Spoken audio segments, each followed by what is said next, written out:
Assalamualaikum warahmatullahi wabarakatuh.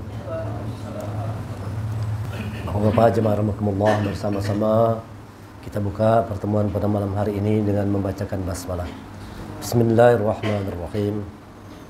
Innal hamdalillah nahmaduhu wa nasta'inuhu wa nastaghfiruh wa na'udzu billahi min syururi anfusina wa min sayyiati a'malina.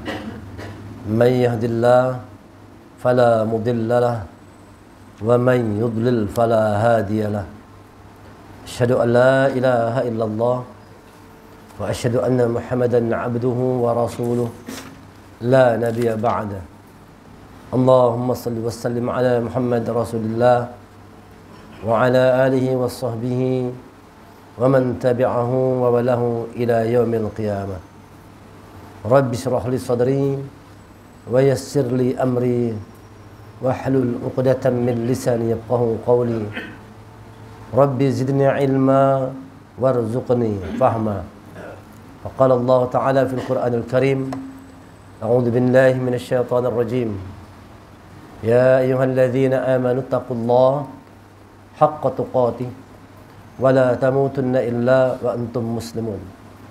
Wahai orang yang beriman, bertakwa kepada Allah dengan hak, dengan benar, dengan lengkap, dengan sempurna, dan jangan kalian mati kecuali dalam keadaan sebagai seorang yang berserah diri kepada Allah, sebagai seorang muslim. Ya ayuhan nasu taqwa rabbakum alladzi khalaqakum min nafsin wahidah wa khalaqa minha zawjaha wa bassa minhuma rijalan katsiran wa nisaa واتقوا الله الذي تساءلون به والأرحم إن الله كان عليكم رقيبا يا أيها الذين آمنوا اتقوا الله وقولوا قولا سديدا يصلح لكم أعمالكم ويغفر لكم ذنوبكم ومن يطع الله ورسوله فقد فاز فوزا عظيما. Alhamdulillah, rasa syukur yang tak terhingga mari kita panjatkan kehadirat Allah Subhanahu wa taala atas segala limpahan rahmat, taufik dan hidayah yang Allah berikan kepada kita semua. Salawat dan salam semoga senantiasa tercurah kepada Nabi kita Nabi Muhammad sallallahu alaihi wasallam beserta kerabat, sahabat dan pengikut beliau hingga akhir zaman. Pada kesempatan malam hari ini kita akan mengkaji satu tema dengan judul amal yang diterima. Judul ini dipilih, diangkat supaya kita sadar bahwa tidak semua orang yang beramal itu diterima oleh Allah. Banyak orang yang berbuat amal kebaikan yang menyangka amalnya sudah diterima oleh Allah, ternyata tidak diterima. Dalam surah Kahfi dikatakan orang yang paling rugi itu adalah orang yang merasa sudah berbuat sebaik-baiknya, padahal kebaikannya itu tidak dihitung, tidak dianggap oleh Allah sama sekali. Qul hal nunabbi'ukum bil akhsarina a'mala. Maukah kuberitakan kepada kalian orang yang paling rugi amal perbuatannya? Siapa itu? Alladzina dhalla sa'yuhum fil hayatid dunya wa hum yahsabuna annahum yuhsinuna sun'a. Yaitu orang-orang yang mengira bahwa dia sudah berbuat sebaik-baiknya namun amal kebaikannya tidak diterima oleh Allah. Surah Kahfi ayat 103 104. Jadi supaya kita hati-hati dalam beribadah, betul-betul belajar dengan sungguh-sungguh supaya apa yang kita kerjakan itu diterima oleh Allah. Jangan sampai kita berbuat baik tadi namun sia-sia. Banyak orang sholat, Quran mengatakan fawailul musallin. Banyak orang pergi haji, hajinya mardud, kata Rasulullah. Banyak orang pergi haji itu jutaan manusia, tapi banyak yang mardud, tertolak hajinya. Banyak orang berpuasa, tidak dapat apa-apa kecuali haus dan lapar aja dapatnya. Banyak orang berzakat, infak, sedekah, tidak dapat apa-apa karena melakukannya dengan riya dan sebagainya. Nah, banyak orang yang berbuat amal kebaikan namun amal kebaikannya itu tidak diterima oleh Allah. Oleh karena itu kita perlu berdoa memohon kepada Allah supaya kita setiap berbuat kebaikan itu kebaikan kita diterima oleh Allah. Maka Nabi Allah Ibrahim mengajarkan satu doa kepada kita, minta supaya amal itu diterima oleh Allah. Wa idz yarfa'u Ibrahimul qawa'ida minal baiti wa Ismail Rabbana taqabbal minna innaka antas sami'ul alim. Dan ingatlah ketika Nabi Allah Ibrahim itu meninggikan pondasi Baitullah bersama anaknya Ismail, lalu berduanya berdoa kepada Allah, Rabbana taqabbal minna, ya Tuhan kami, terimalah amal kami. Innakas sami'ul alim, sesungguhnya Engkau Maha mendengar, Maha mengetahui. Nabi Allah Ibrahim, para nabi saja masih minta kepada Allah, berdoa kepada Allah supaya amalnya diterima. Padahal sudah dijamin masuk surga kan?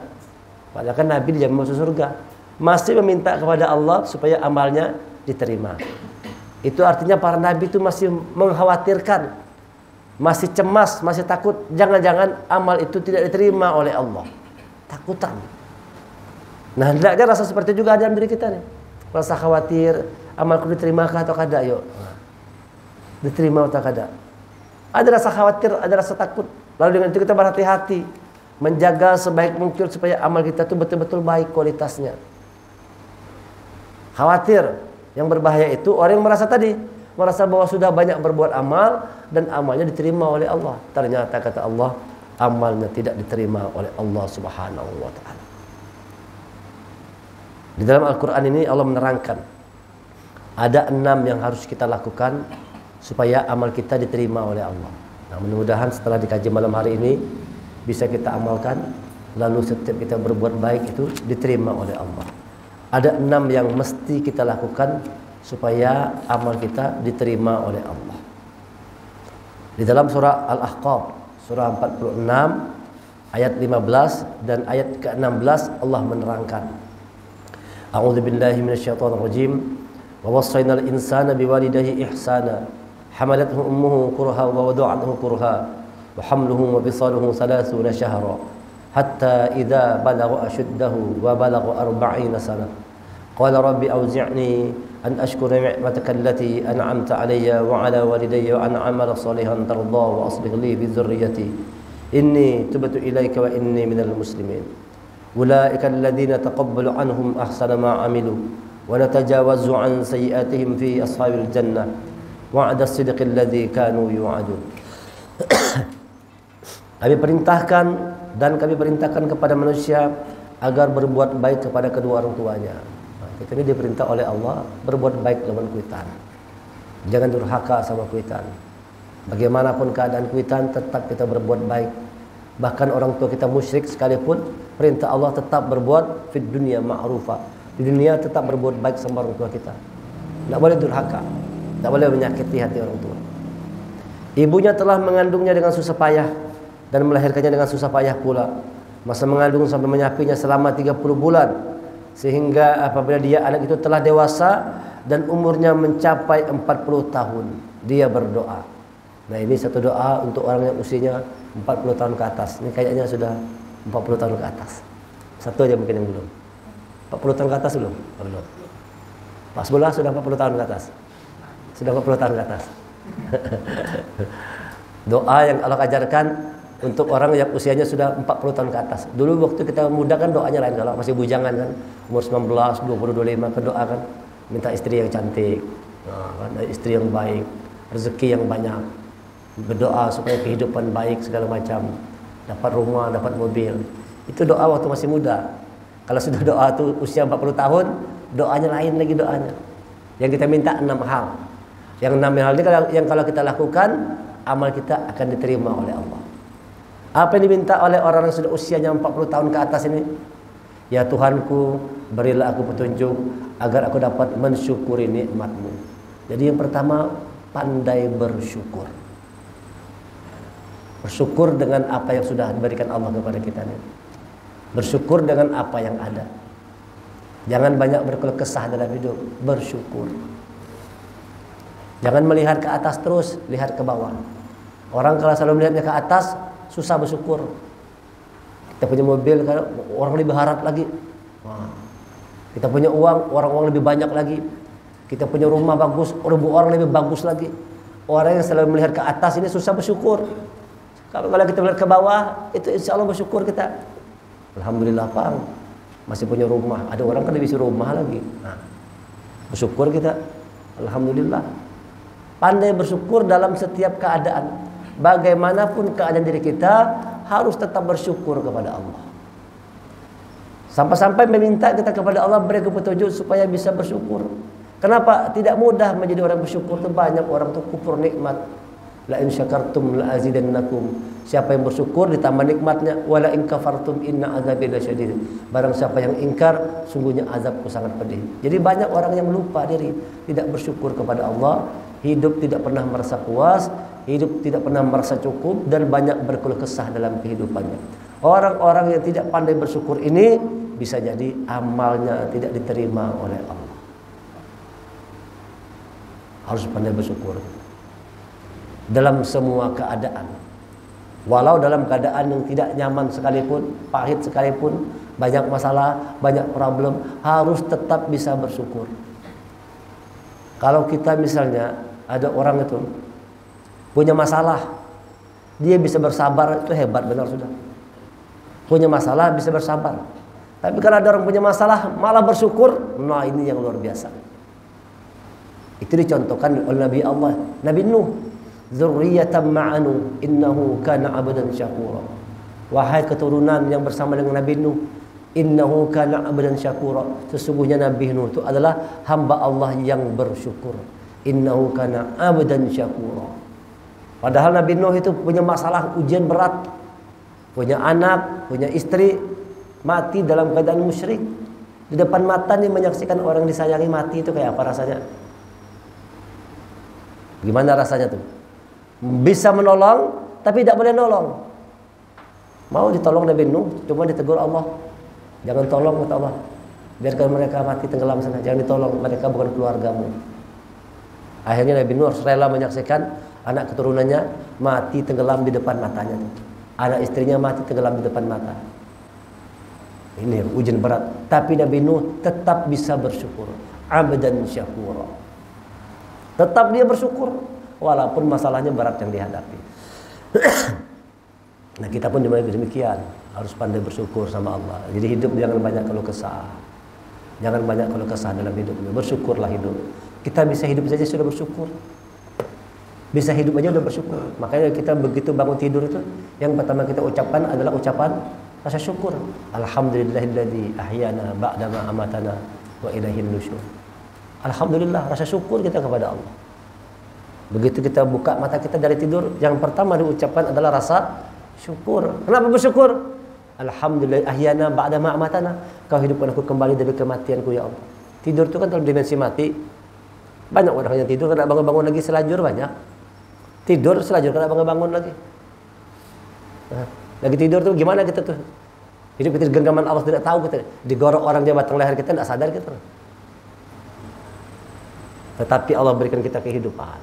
Bersyukur, alhamdulillah masih hidup kita. Nah, jadi hidup ini jangan banyak berkeluh kesah. Kalau kita mau amal kita terima oleh Allah, pandai-pandailah bersyukur. Jangan hidup banyak berkeluh kesah. Jangan hidup merasa tidak puas terus. Kalau untuk urusan dunia tuh cukup merasa puas. Kalau untuk urusan akhirat kita perlu merasa kurang terus. Kayaknya masih kurang banyak mengaji ya nih. Kayaknya amal masih kurang banyak, masih kurang terus kalau untuk akhirat. Tapi kalau untuk dunia harus merasa sudah cukup. Alhamdulillah ya Allah, cukup hari ini rezeki. Alhamdulillah. Jangan banyak berkeluh kesah. Banyak orang-orang hidupnya penuh dengan keluh kesah. Padahal sudah beramal tapi terus berkeluh kesah. Hidupnya berkeluh kesah. Kita jangan demikian. Orang yang diterima oleh Allah itu adalah orang-orang yang pandai bersyukur. Itu yang pertama. Yang kedua,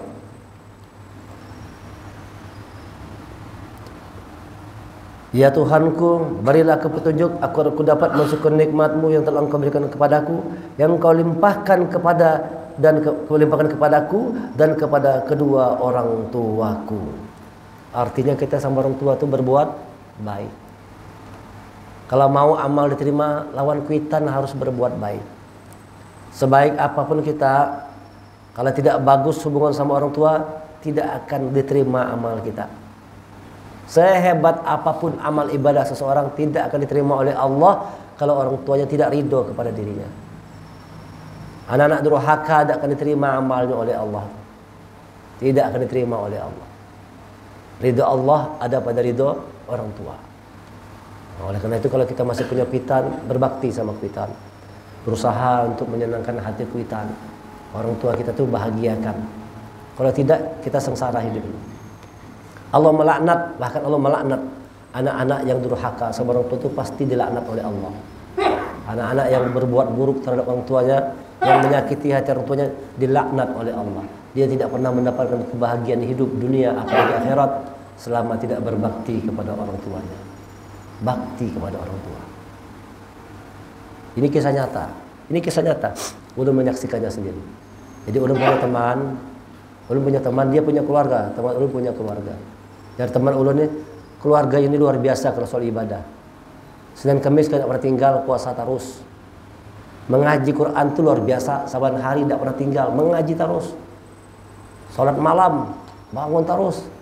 5 waktu ke musola para rumah tuh, masya Allah luar biasa, urusan ibadah luar biasa. Cuman sama ibunya kada berteguran. Cuman sama ibunya tidak berteguran. Ada masalah apa, lalu sama ibu itu tidak berteguran.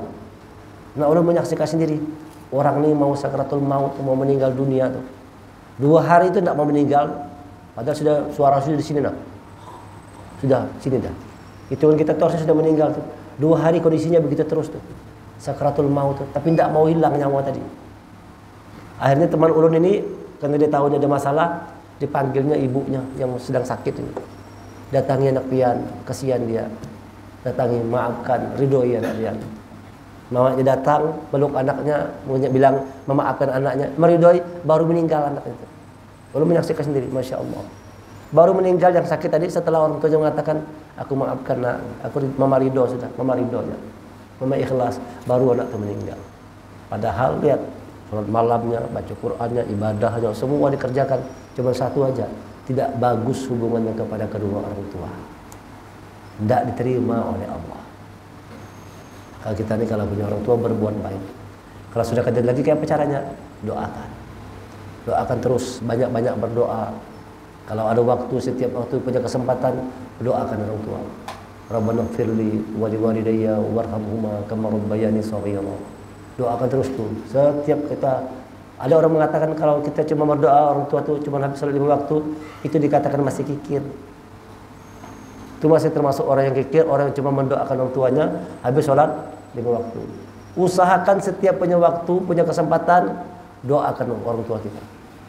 Nah, bagi orang tua yang sudah tidak ada lagi, mendoakan orang tua. Barangkali dulu kita tidak sempat kalau berbuat baik kepada orang tua, kurang bakti kepada orang tua, bahkan barangkali pernah nyakiti hati orang tua, anak berbuat baik kada ada lagi, gimana nebusnya? Doakan, niatkan setiap amal kebaikan kita itu sampai pahalanya itu kepada kuitan kita. Buat orang tua itu bahagia di alam kuburnya. Dia akan bahagia kalau menyaksikan anak keturunannya itu menjadi orang-orang yang soleh, soleha. Mendoakan terus, masya Allah, itu derajatnya terus diangkat oleh Allah. Orang tua yang punya anak yang soleh yang selalu mendoakan. Coba kita demikian supaya amal diterima, bakti kepada orang tua. Orang yang tidak bakti kepada orang tua, amalnya tidak diterima oleh Allah sebaik apapun. Sebaik apapun kelakuannya tidak diterima oleh Allah amalnya karena tidak berbuat baik melawan kuitan. Itu yang kedua. Yang ketiga, dan agar aku dapat berbuat kebaikan yang engkau ridhoi. Yang ketiga, berbuat baiklah karena berharap ridho Allah. Jadi kita kalau berbuat baik itu memang berharap ridho Allah. Nanti kita berkorban, memang berharap ridho Allah. Berkorban dengan tulus ikhlas, semata-mata melakukannya karena berharap ridho Allah. Tidak berharap yang lainnya. Jangan berkorban karena kada nyaman kalau. Pak, tetangga berkorban jadi panitia korban musola masjid kan. Ini kena berkorban lah. Itu sudah berkorban lah. Ayo muka itu aku berkorban. Nah, ini kadang-kadang nyaman. Ada yang berkorban tuh karena gengsi, karena kadang nyaman, karena terpaksa aja. Berkorban juga tapi terpaksa. Berkorbanlah semata-mata karena Allah. Nanti banyak orang yang berkorban itu kata Allah tidak diterima pengorbanannya banyak. Sudah kita contohkan kemarin kan kisah 2 putra Adam tuh. Sama-sama berkorban, cuman yang satu diterima, yang satunya tidak diterima oleh Allah. Habil diterima, Qabil tidak diterima. Habil diterima pengorbanannya karena berkorban dengan tulus ikhlas. Tulus ikhlas berkorbannya semata-mata karena Allah. Qabil juga berkorban, bukannya karena berkorban juga, tapi terpaksa. Berkorban itu karena disuruh, karena diminta berkorban, akhirnya dia berkorban. Maka dia berkorban dengan sayur bayur busuk. Yang ada kalau dimakan lagi itu dipersembahkannya. terpaksa. Nah, orang yang mau mendapatkan ridho Allah itu laksanakan dengan keikhlasan apa yang diperintah oleh Allah, laksanakan, kerjakan dengan keikhlasan. Terima perintah Allah. Diterima, walaupun kadang-kadang perintah Allah itu berat kita melakukannya. Tetapi kalau sudah perintah Allah, terima, laksanakan dengan keikhlasan. Itulah yang dicontohkan oleh Nabi Allah Ibrahim. Menurut kita nih, ini kurang masuk akal, ini kada logis nih. Masa iya suruh nyembelih anak? Nah kan? Masa iya sih? Kalau kita pakai akal pikiran kita, ya tidak sampai kita. Tidak sampai kita. Tapi kalau sudah Allah yang perintah, walaupun akal tidak terima, kerjakan. Wahai Ibrahim, kalau kamu cinta kepada aku, kata Allah, sembelih anakmu. Sembelih anakmu. Nah, lalu Nabi Ibrahim berdiskusi sama anaknya. Falamma balagha ma'ahu sa'ya qala ya bunayya inni ara fil manam anni adbahuka fanzur maza tara wa la ya'tib ma tu'mar satajiduni insyaallah minas sabirin. Ya kan? Ibrahim berkata kepada anaknya tentang mimpinya, wahai anakku, aku bermimpi Allah memerintahkan aku untuk menyembelihmu. Coba kau pikirkan bagaimana pendapatmu. Apa jawabnya? Qala ya abati fa'al ma tu'mar. Wahai ayahku, laksanakan perintah Allah. Laksanakan perintah Allah. Satajiduni insyaallah minas sabirin. Insyaallah kau dapat sebagai orang yang sabar. Ketika Ibrahim menjalankan perintah Allah, apakah anaknya dibiarkan disembelih? Tidak. Allah hanya ingin menguji Ibrahim. Apakah Ibrahim betul-betul tulus ikhlas dalam beribadah kepada Allah? Apakah Nabi Allah Ibrahim betul-betul mencintai Allah? Cintanya kepada Allah melebihi cintanya terhadap apapun. Maka yang paling dia cinta sekalipun, siap dia korbankan untuk kepentingan Allah. Siap dia korbankan untuk bukti cintanya kepada Allah. Itu yang ditunjukkan Nabi Allah Ibrahim. Anak aja mau disembelih, apalagi cuma kambing sikong. Masa kambing sikong tidak mau sembelih, padahal duit ada. Padahal mampu kalau duit ada, tapi tidak mau nyembelih kambing. Usahakan kita kalau ada rezeki, niatkan supaya setiap tahun kawak berkorban juga. Kawak berkorban, sisihkan uangnya, karena kalau kita pikirkan urusan dunia ini, urusan kita, kepentingan kita kan mau habisnya, banyak kepentingan. Sekali waktu coba seperti Nabi Ibrahim, laksanakan perintah Allah. Kalahkan kepentingan dunia untuk kepentingan Allah. Memang urusan kita banyak, inilah beli ini, beli itu, perlu ini, perlu itu. Coba sekali waktu kalahkan segala kepentingan kita, menangkan kepentingan Allah. Kita lihat apakah setelah itu kita akan dibiarkan Allah dalam masalah, apa justru Allah membantu kita keluar dari masalah. Insyaallah innaka la tukhliful mi'ad. Tadi dibacakan oleh Pak Imam kita tadi. Rasulullah. Sesungguhnya Allah tidak pernah mengingkari janji. Laksanakan perintah Allah. Laksanakan perintah Allah. Terima, laksanakan dengan keikhlasan. Di dalam surah Az-Zumar ayat 39, Allah menyampaikan, menerangkan tentang keikhlasan. A'udzu billahi minasyaitonir rajim. Inna anzalna ilaikal kitabil haqq fa'budillaha mukhlishan lahuddin. Sesungguhnya kami menurunkan kitab Al-Qur'an kepadamu Muhammad dengan hak, maka sembahlah Allah dengan ikhlas. Fa'budillaha mukhlishan lahuddin. Maka sembahlah Allah, beribadahlah kepada Allah, mengabdilah kepada Allah, mukhlishan lahuddin, ikhlas dalam menjalankan agama Allah itu. Ikhlas, jangan terpaksa. Jangan terpaksa, laksanakan perintah Allah dengan keikhlasan. Berbuat sesuatu itu tidak berharap yang lain, hanya berharap rahmat, ridho dari Allah Subhanahu wa taala. Kadang-kadang ada orang yang sibuk hanya memperhatikan, kan syarat diterimanya amal itu dua katanya. Pertama ittiba, mengikuti Rasul, yang kedua ikhlas. Nah, kadang-kadang orang hanya membahas ittibanya aja, mengikuti Rasul, caranya apa segala macam. Cuman ikhlas kan tidak menggawinya tuh. Sudah sesuai dengan Rasul, tuntunan semua tepat, sudah gerakan, bacaan, apa semua sesuai dengan tuntunan Rasul. Sudah ittiba, dia sudah mengikuti Rasul. Cuma kalau kada ikhlas menggawi, kada diterima oleh Allah. Ikhlas dalam berbuat sesuatu.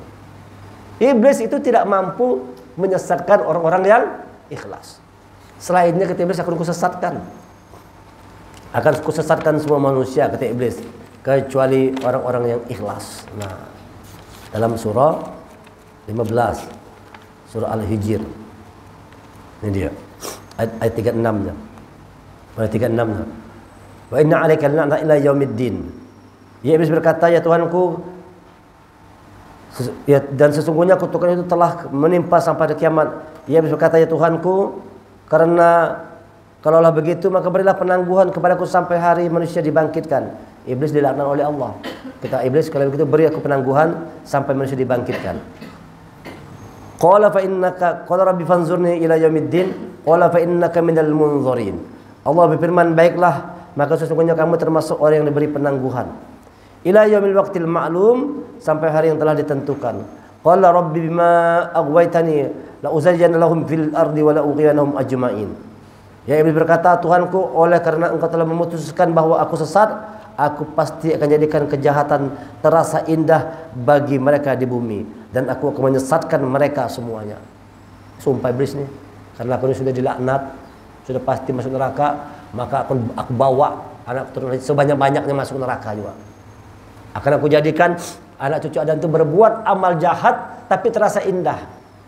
Nah, banyak orang-orang yang sesat berbuat sesuatu yang buruk tapi terasa indah, dikiranya bujur aja tuh, padahal sesat, padahal salah. Padahal kan ada contohnya. Nanti kalau dia kurban tuh macam-macam gawain orang. Kalau yang lu pernah saksikan itu, ada orang tuh buat lubang habis potong sapinya, kalau kakinya tuh masuk ke dalam darah tuh. Orang pernah menyaksikan. Lu tanya, kenapa Pak begitu Pak? Lu tanya sama orang kiri kanan, kenapa kayak itu Pak? Supaya aja nanti jadi saksi darah tuh jar. Supaya sampai ya. Nah, macam-macam. Ada lagi yang memupuri sapi itu, dipupuri, dibedaki kalau sapi tadi. Macam-macam kelakuan manusia nih. Apa memang begitu kan? Di make upnya kalau dikasih alis mata apa segala macam. Didandaninya sapi itu sebelum potong. Macam-macam nih. Ini yang Allah katakan orang berbuat sesuatu yang salah, keliru, jahat, buruk, tapi dianggapnya bagus-bagus saja. Kejadian baru-baru ini lagi nah tuh, sangat memalukan tuh di daerah kita sana. Habis MTQ sekalinya musik stripping. Masya Allah. Astagfirullahaladzim. Habis MTQ itu nah, menyetel house musik, berjogetan rame-rame. Terasa indah. Itu gawe iblis. Dibuatnya keburukan itu terasa indah. Itu sumpah iblis tuh. Tuhanku, oleh karena engkau telah memutuskan bahwa aku sesat, aku pasti akan jadikan kejahatan terasa indah bagi mereka di bumi, dan aku akan menyesatkan mereka semuanya. Illa ibadaka minhumul mukhlasin. Kecuali hamba-hambamu yang ikhlas di antara mereka. Cuma orangnya ikhlas saja yang kadang kawat diganggu oleh iblis. Siapa itu orang ikhlas? Orang yang berbuat baik semata-mata berharap rahmat Allah aja. Kada disebut-sebut. Yang namanya ikhlas itu disebutkan kada. Ya kan? Kalau menyebut ikhlas kada, aku ikhlas, belum ikhlas. Orang menyebut, orang ikhlas tidak menyebut ikhlas. Lihat tuh surah Al-Ikhlas dalam Quran. Adalah kata-kata ikhlasnya. Kada ada kalau Qul huwallahu ahad, Allahus samad, lam yalid wa lam yulad wa lam yakul lahu kufuwan ahad. Disebut sebagai surah Al-Ikhlas. Padahal tidak ada kata-kata ikhlas. Itu artinya orang yang ikhlas itu bilang ikhlasin kada. Kalau berbuat itu tidak berharap apa-apa, tidak berharap sanjung puji dan sebagainya, tidak. Nanti kalau kita berkorban ikhlas semata-mata karena Allah. Ini ada orang berkorban juga, tapi karena aku berkorban lah, tapi kena sisakanlah kepalanya ke sanaku, kepalanya, pahanya, ininya itu bertampah berdahulu. Walaupun boleh, tapi ini mengurangi keikhlasan. Karena orang yang berkorban boleh mengambil kalau sepertiga. Boleh kalau sepertiga. Tapi berpesan berdahulu, kepalanya lah, kena buntut, pahanya lah, kena ininya lah, kena itunya lah. Nah, walaupun itu dibolehkan, jauh lebih bagus serahkan sudah nih uang 2,5 juta ke panitia kurban nih uangnya. Aku berkorban atas nama ABC. Selesai sudah. Panitia kurbannya mengaturnya. Mau diantar ke rumah kita, alhamdulillah. Kalau kita berkorban tidak diantar, kenapa apa juga? Sudah rancak aja kita makan daging.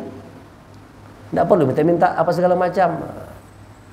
Ikhlas dalam berbuat kebaikan itu. Jadi orang yang ingin diterima amalnya, ikhlas dalam melakukan sesuatu amalnya itu amal yang diridhoi oleh Allah. Kita berbuat baik itu memang karena ingin melakukan kebaikan. Walaupun setelah kita berbuat baik, orang balas dengan keburukan, tidak jadi masalah bagi orang yang ikhlas. Nolong orang, bilang terima kasih kan kada. Sudah kada terima kasih, menyambati pulang. Ada itu kalau orang tuh. Sudah ditolongi, terima kasih kan kada, malah menyambati. Dasar ini yang dibari kada bagus selalu aja. Menyumbang-nyumbang kayak ini yang dibari aja. Nah, menyambati. Terima kasih kada, malah menyambati. Nah, kita yang mau berbuat amal kebaikan yang karena Allah, tidak perlu marah. Tidak perlu sakit hati, tidak perlu kecewa, tidak perlu. Pada orang beriman begitu, dia berbuat kebaikan itu karena berharap ridho Allah. Tidak berharap ucapan terima kasih pun tidak diharapkan. Innama nut'imukum liwajhillahi la nuridu minkum jazaa'an wala syukura. Di surah Al-Insan 76 ayat 9. Sesungguhnya kami memberi makan kepada kalian itu innama nut'imukum liwajhillah, berharap ridho Allah. Kami beri makan ini karena berharap ridho Allah. Kami memberi makan kepada kalian ini karena berharap rahmat Allah. La nuridu minkum jazaa'an wala syukura. Kami tidak berharap balasan ataupun ucapan terima kasih. Itu orang yang berbuat karena keikhlasan. Bilang terima kasih kan tidak diharapkan. Biar aja sudah. Berbuat baik aja. Masalah orang mau terima kasih kan biar aja. Setelah kita berbuat baik malah dia berbuat buruk sama kita, jangan kecewa. Jangan kecewa, jangan kesal, jangan marah. Karena tadi untungnya sudah ditolong orang malah kayak itu membalasnya. Itu kita kurang ikhlas. Barangkali ketika ada orang demikian, itu Allah sedang menguji kita supaya terlatih keikhlasan tadi. Nolong orang bukannya membalas, menyambati, ya. Jangan sakit hati. Rasulullah itu kurang apa lagi? Rasulullah dihina, dilempari kotoran, dikatain tukang sihir, dikatain orang gila. Nah, apa yang dibalas oleh Rasulullah kepada orang berbuat kepada Rasulullah? Didoakan. Bukan Rasulullah membalas yang keburukan, malah didoakan. Ini firman Allah dalam Quran mengatakan idfa billati hi ahsan. Tolak buruk dengan kebaikan. Tolak yang buruk itu dengan cara berbuat kebaikan. Kalau ada orang menyambati kita, pilihannya bisa dua. Ada orang nyakiti kita, pilihannya dua. Kita boleh balas, boleh dalam Quran. Dalam Quran dikatakan, kalau kita dizolimi, boleh membalas dengan yang setimpal. Ya, dulu bacakan ayatnya. Wa jazaa'u sayyi'atin sayyi'atun mithluha, faman 'afa wa aslaha fa'ajruhu 'ala Allah, innahu la yuhibbuz zalimin. Dan bagi orang, dan balasan satu kejahatan adalah kejahatan yang setimpal. Balasan satu kejahatan itu adalah kejahatan yang setimpal. Kalau kita disambati orang bungol, ikam nang bungol, boleh. Asal sama, asal setimpal. Bungol benar, ikam nang bungol. Boleh setimpal. Kalau lebih tidak boleh. Ikam nang bungol, dasar monyet mau, itu berlebihan namanya. Orang nyambati satu, kita 10 nyambati orang. Itu berlebihan. Kata Allah boleh balas, asal setimpal. Kalau dicubit orang pipi kita, cubit dua pipinya. Boleh membalas dengan yang setimpal. Nah, balasan satu kejahatan adalah setimpal. Tetapi barang siapa yang memaafkan dan berbuat baik kepada orang yang berbuat jahat, berbuat baik kepada orang yang berbuat jahat pada kita, ini luar biasa nih. Kalau kita berbuat baik sama orang yang baik sama kita, wajar, biasa-biasa aja. Kenapa nolongnya baik sama aku, Bang? Biasa aja kan? Itu biasa, normal. Normal. Kita berbuat baik kepada orang yang baik sama kita itu normal, biasa. Tapi kalau kita mampu berbuat baik kepada orang yang jahat sama kita, itu yang luar biasa. Quran mengatakan nih, dimaafkannya kesalahannya, malah dia berbuat baik kepada orang yang jahat kepada. Itulah yang dicontohkan oleh Rasulullah. Itulah yang dicontohkan oleh para sahabat. Abu Bakar, wahai Abu Bakar, si fulan itu mengata-ngatain macam-macam ini. Apa kata Abu Bakar? Antarkan makanan ini ke rumahnya. Ya sahabat, kenapa kayak itu? Makanya menyambati. Untuk apa? Diantar makanan sampai disabati. Kata Abu Bakar apa? Kalau hari ini tidak bertobat, seluruh kebaikan dia aku yang dapat, seluruh keburakanku dia yang nanggung. Nah, ini bahayanya kalau orang suka nyambati, menghina orang lain itu. Akhirnya kebaikan orang itu, apa kebaikan kita diambil orang lain, keburukan orang kita yang nanggung. Kalau kita suka berbuat buruk kepada orang lain, jadi yang menentukan kita. Kalau ada orang jahat sama kita, kita tentukan apakah mau balas jahat atau kita balas dengan kebaikan. Allah katakan boleh balas setimpal, tapi kalau kau maafkan dan berbuat baik kepada orang yang berbuat jahat kepadamu, maka pahalanya dari sisi Allah. Dia tidak menyukai orang-orang yang zalim. Tidak menyukai orang-orang yang zalim. Tetapi orang-orang yang membela diri setelah zalim tidak ada alasan untuk menyalahkan mereka. Boleh bela. Sungguh kesalahan hanya ditimpakan bagi orang yang zalim kepada manusia dan melampaui batas di bumi tanpa mengindahkan kebenaran, maka mendapat siksa Allah. Tetapi barang siapa bersabar dan memaafkan, sungguh yang demikian termasuk perbuatan yang mulia. Jadi kalau ada orang menyambati kita, sudah jangan digaduhi, santai, senyum aja, alhamdulillah, syukur aja. Karena itu cara Allah menguji kita supaya kuat. Ada orang kata ketujuh sama kita, asal melihat kita melengos muhanya, kata ketujuh benci sama kita. Alhamdulillah. Biarlah orang seluruh bumi ini benci sama kita, asal Allah sayang lawan kita. Biarin aja orang tidak suka lawan kita. Allah sayang sama kita. Jangan dikira kalau orang itu banyak yang benci, Allah benci sama dia. Bisa jadi dia dicintai oleh Allah. Sebaliknya jangan dikira ada orang yang semua orang suka sama dia, belum tentu dia dicintai oleh Allah. Yang mau dicari itu bukan orang cinta sama kita, Allah yang cinta dengan kita. Itu yang paling penting. Itu namanya orang yang berbuat baik, berharap rahmat, ridho dari Allah. Dia berbuat baik, tidak ada harapan yang lain. Bahkan ucapan terima kasih pun tidak diharapkan. Dia berbuat baik semata-mata berharap ridho dari Allah. Itu yang ketiga. Pertama, apa tadi? Bersyukur. Yang kedua, bakti kepada orang tua. Yang ketiga, berbuat amal yang diridhai oleh Allah. Yang keempat, tinggalkan keturunan-keturunan yang soleh-soleha. Tinggalkan generasi yang berbuat baik kepada Allah, yang dipandang baik dalam pandangan Allah. Fi dzurriyyati. Nah, itu tadi. Ini yang keempat nih. Jadi kita sebaik apapun, ingat ini untuk kita renungkan, sebaik apapun amal ibadah kita, kalau kita lupa mendidik anak kita, tidak ada gunanya kebaikan kita. Kita luar biasa nih mengaji, tidak pernah tinggal, tapi anak dibiarkan keluar rumah kada berjilbab tuh, banyak kayak itu tuh orang tuh. Abah bapaknya makam setiap hari mengaji ke masjid, anak keluar rumah menampakkan aurat dan tidak pernah ditegur, dibiarkan aja. Anak dibiarkan dalam dosa, dalam maksiat. Ini orang tua yang seperti ini dituntut tanggung jawabnya oleh Allah. Dia nanti mau masuk surga terhalang. Begitu masuk surga terhalang, anaknya nuntut, ya Allah, aku tidak rela orang tuaku masuk surga, aku masuk neraka. Aku masuk neraka karena kuitanku tidak pernah mendidik aku, tidak pernah mengajarku. Akhirnya sama-sama masuk neraka semua. Nah, ini karena orang tua lupa mendidik anak untuk jadi orang yang dicintai oleh Allah.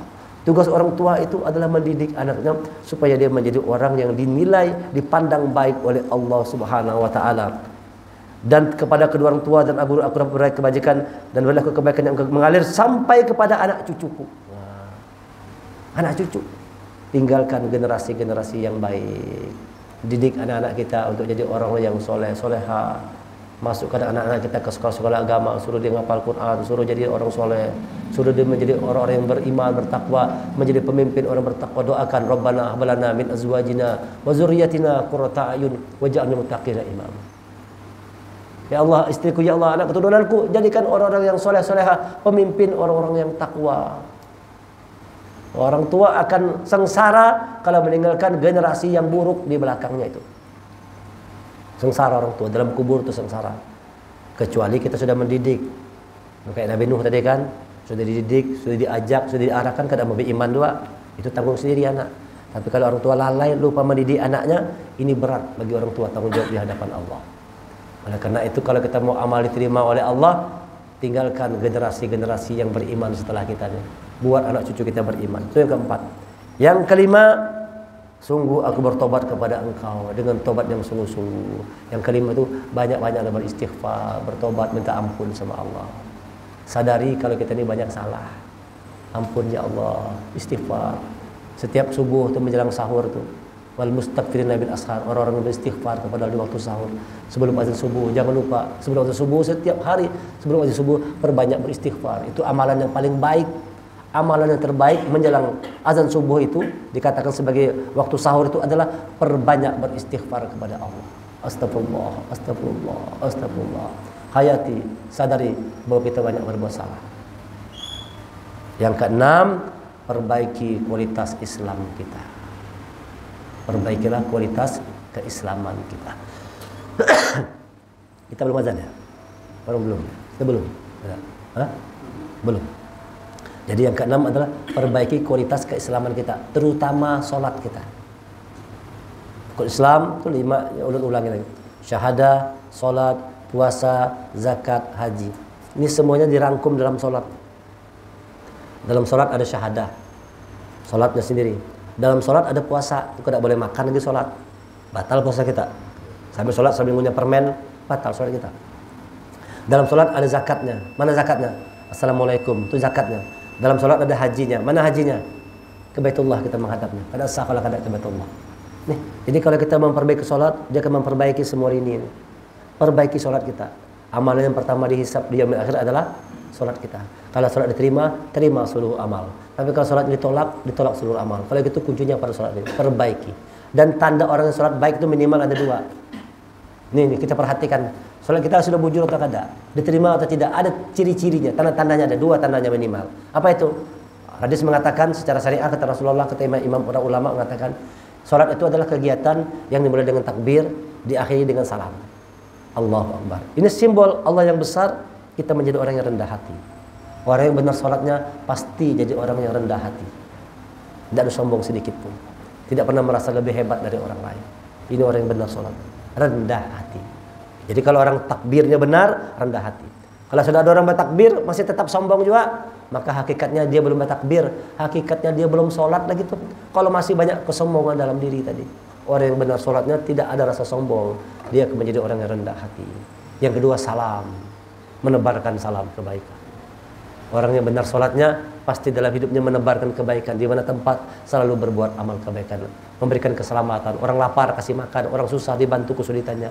Ini orang yang benar sholatnya itu menjadi orang yang rendah hati dan selalu berbuat kebaikan, menebarkan salam. Assalamualaikum, menebarkan salam. Menebarkan salam, bikin orang lain salam, selamat sejahtera. Dengan adanya kita, orang jadi bahagia semua. Nah inilah orang-orang yang insya Allah, Allah katakan selanjutnya, mereka itulah orang-orang yang kami terima amal baiknya. Nah, mereka ini kita lihat. Mereka itulah orang-orang yang kami terima amal baiknya yang telah mereka kerjakan. Ulaika alladziina tataqabbalu anhum ahsana ma 'amilu. Mereka itulah orang yang telah kami terima amal baiknya yang mereka kerjakan. Siapa itu? Orang yang bersyukur, yang taat kepada orang tua, yang berbuat amal keikhlasan karena Allah, meninggalkan keturunan yang beriman bertakwa, senantiasa bertobat kepada Allah, dia perbaiki keislamannya. Mereka itulah kata Allah orang-orang yang diterima amal yang mereka kerjakan, dan Allah menghapuskan kesalahan mereka. Mereka menjadi penghuni surga dan janji yang benar yang telah dijanjikan kepada mereka. Wa nasrikal ladzina yu'adun. Mudah-mudahan semua amal yang kita lakukan diterima oleh Allah Subhanahu wa taala. Amalkan 6 hal ini. Pandai bersyukur, bakti kepada orang tua, berbuat amal semata-mata berharap ridho Allah, tinggalkan generasi yang beriman bertakwa, banyak-banyak minta ampun sama Allah, perbaiki kualitas keislaman kita, terutama sholat kita terus kita perbaiki. Janji Allah pasti benar, diterima oleh Allah segala amal yang kita kerjakan. Terima kasih segala perhatian. Mohon maaf segala kekurangan. Subhanakallahumma wa bihamdika, asyhadu an la ilaha illa anta, astaghfiruka wa atubu ilaik. Assalamualaikum warahmatullahi wabarakatuh.